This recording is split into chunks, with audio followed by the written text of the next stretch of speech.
Hello, hello. My name's Liam Jones, your verbose host, broadcasting from coast to coast and sea to sea, helping you be the artist that you want to be. This is the channel where comics are cool and grace abounds, and the din of doom scrolling is done in by the call of the sketchbook. So hit subscribe. In this video, we're going to cover how to draw a cube in two-point perspective. So a cube is like, perfect, right? All sides are the same, but in perspective, it's a little bit tricky to do that. So there's some tricks that I never knew because I only knew like really basic perspective. So I guess this is like college level stuff that you learn if you go to college. I just got a book or two and watched a whole bunch of YouTube videos, and I thought I'd make my own to see how it goes. I hope you like it. If you like this kind of stuff, please let me know in the comments. Click subscribe, share, all that good stuff. I would really appreciate it. I'm trying to grow my channel. The number one comment people give me these days is that I'm underrated, which is awesome. So I just want to get that rating up, you know what I mean? And hopefully I can help some people along the way. All right, let's get going. Let's draw a cube in two-point perspective without any guesswork. The first thing you do is you start with the horizon line and then mark off your left and right vanishing points far enough that you can fit everything inside without it being distorted. The next basic of perspective is the line of sight. It's a line that runs vertical from the horizon down to the standing point, that is where you're standing, and it divides up the field of view in half. Now, somewhere on that line of sight is going to be a 90-degree angle that connects your left and right vanishing points. And where that connects is going to be your standing point, which is kind of a big deal for drawing a cube in perspective, for rotating objects and that kind of thing.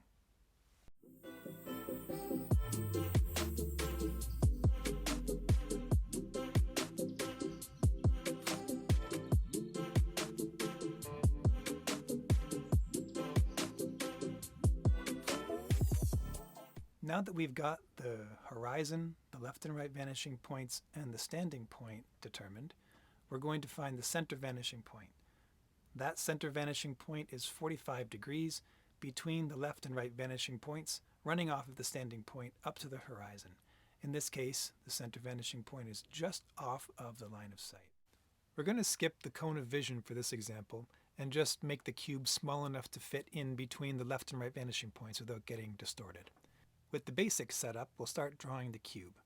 The two lines closest to us reveal the edge, and that edge is going to be connected with a line that cuts across the base of the cube towards the center vanishing point. This technique, if you know about this, is also how you draw a perspective grid. So now that we've got that line running to the center vanishing point, we can decide how big our cube is going to be. So this size cube is working for me because the height is going to bring it up over the horizon line, which is kind of a good look. So now that we've got the base of the cube established, draw a line parallel to the horizon that touches the bottom corner of the cube closest to us. Next, get the distance from the left vanishing point to the standing point, and then bring that distance from the left vanishing point on the horizon as far as it goes, and then mark that off. Because our cube is towards the left vanishing point, we're going to use the left vanishing point to make these measurements. Use that new point on the horizon line as an axis and touch the furthest left corner of the square. Draw a line from that furthest left corner of the square down to the line parallel to the horizon, and that is going to give you the distance along that new horizon line that is equal to the height of the square. Basically what you've done here is rotated the square in a way that's giving you that height.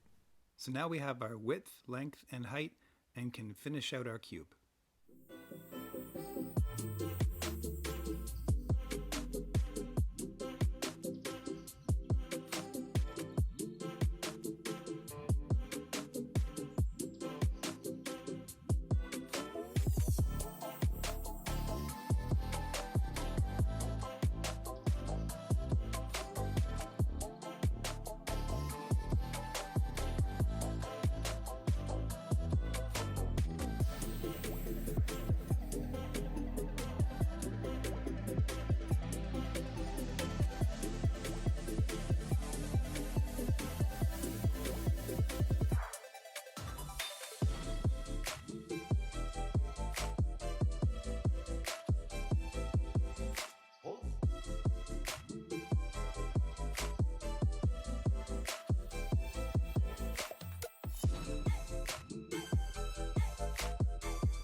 This is a study in drawing a perfect cube in perspective.